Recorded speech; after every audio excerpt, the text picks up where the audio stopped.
tout le monde, c'est Game68240 pour une nouvelle vidéo. Donc je vais vous montrer rapidement comment personnaliser votre menu démarrer de Windows 10 pour mettre en gros une version de Windows 7 mais améliorée et qui est totalement personnalisable et qui est beaucoup plus stylée et beaucoup plus agréable à utiliser que celle de Windows 10 de base quoi. Donc vous allez pouvoir remettre tous les dossiers et documents et raccourcis et liens que vous avez sur Windows 7 là-dessus. Et vous allez pouvoir vraiment personnaliser les textures, les menus, la taille, voilà. Donc je vais vous montrer tout ça après. Donc pour l'installation, il n'y a rien de plus simple. Normalement il est payant, moi je vais vous donner une version qui est déjà préactivée. Donc vous aurez la version pro directement. Vous allez simplement aller dans le lien de la description puis le télécharger. Vous allez ensuite avoir une archive WinRAR, donc vous allez faire clic droit puis extraire ici. Et vous aurez ensuite simplement un exécutable, donc vous allez simplement le lancer. Et vous allez choisir la langue, où est-ce que vous voulez l'installer et tout. Donc moi je vais pas le faire puisque je l'ai déjà installé. Donc maintenant pour le configurer, simplement vous allez faire dans la zone vide en bas un clic droit et configurer Start 10. Puis ici vous allez pouvoir changer le logo, enfin le logo, tout le style du menu pour mettre le Windows, Windows 10 ou le moderne. Donc moi pour l'instant j'ai le moderne, donc c'est celui que je trouvais le meilleur. Et ensuite pouvoir changer le thème ici, activer ou désactiver la transparence, voilà, pour que ce soit mat, soit transparent.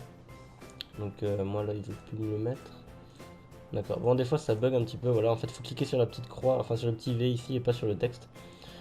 Ensuite vous allez pouvoir mettre une texture, par exemple Angry Bird pour le menu en bas. Vous allez avoir plein de logos, il y en a plus d'une centaine. Vous allez ensuite pouvoir choisir une image, la transparence, une couleur. Dans l'apparence, vous allez pouvoir mettre par exemple une texture, donc si vous voulez par exemple, voilà, ça vous le mettre. Donc après, vous pouvez mettre aussi vos images personnelles dedans, ou alors une couleur unie. Donc moi, je vais l'enlever parce que je trouve que c'est mieux en gris.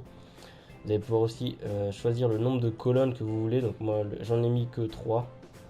C'est ce qu'il y avait de mieux. Ensuite, les grandes icônes, c'est beaucoup plus joli que les toutes petites. Ensuite, dans la configuration, vous allez pouvoir mettre aussi pareil là des grandes icônes, vous allez pouvoir choisir la taille que vous voulez, donc la hauteur. Donc là j'ai mis 10, vous voulez moins, vous mettez moins, plus, ça peut aller jusqu'en haut de l'écran. Et ensuite un truc qui est très utile, c'est pour avoir comme dans Windows 7, c'est le truc image, musique, vidéo et tout ici.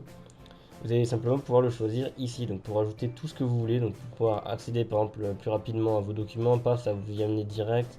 Pour le menu ce PC, directement ça vous envoie sur l'ordinateur. Vous allez pouvoir choisir vraiment ce que vous voulez, puis l'afficher en tant que lien ou en tant que menu, ou alors ne pas l'afficher du tout. Donc en fonction de ce que vous voulez. Après dans les trucs avancés, vous avez encore des paramètres avancés que vous pouvez modifier. Vous allez pouvoir changer le menu démarrer ici, enfin le bouton arrêter, ce qu'il fait, s'il met le PC en veille, il redémarre et tout. Puis vous allez avoir aussi le petit menu déroulant comme sur Windows 7 en cliquant sur la flèche. Donc contrôler. J'ai rien touché il me semble là-dessus, vous pouvez virer Cortana aussi, vous allez pouvoir choisir ce que fait le bouton, puis voilà, après vous pouvez vraiment tout visiter ce que vous voulez. Ensuite donc là vous allez pouvoir choisir la barre des tâches, vous pouvez modifier par exemple la transparence, pour la mettre totalement transparente ou complètement mat. Donc moi je l'ai laissé de base. Vous allez pouvoir aussi mettre une texture, comme si vous voulez une barre des tâches en bois. Vous allez pouvoir aussi changer la transparence et l'opacité quoi. Donc ça moi je vais l'enlever aussi parce que j'en veux pas. Mais sinon vous avez vraiment des trucs qui sont pas mal. Pouvoir aussi changer une couleur, vous allez cliquer là-dessus et puis paf, quand vous voulez en bleu, hop ça va vous le mettre en bleu. Puis vous avez toujours la fonction pour le remettre par défaut. Ensuite ici vous avez encore quelques petites options. Et dans le à propos vous allez voir que votre version elle est bien activée. Donc, parce que vous pouvez la désactiver. Bon, j'ai pas essayé de le faire parce que je sais pas s'il demande une confirmation ou s'il le fait directement. Mais bon, ne touchez à rien sur cette page. Vous avez de toute manière la version complète. Donc voilà, après vous pouvez le fermer puis vous avez votre menu qui fonctionne parfaitement. Donc voilà, c'est tout pour cette vidéo. J'espère qu'elle vous a plu, qu'elle vous aidera pour personnaliser votre Windows 10. Si c'est le cas, n'hésitez pas à mettre un pouce bleu en bas de la vidéo, à la partager ou à vous abonner à ma chaîne. Et moi je vous dis à plus pour de nouvelles vidéos. Ciao. Until your tongue like it's your bubble gum. Just spit me out when it becomes more.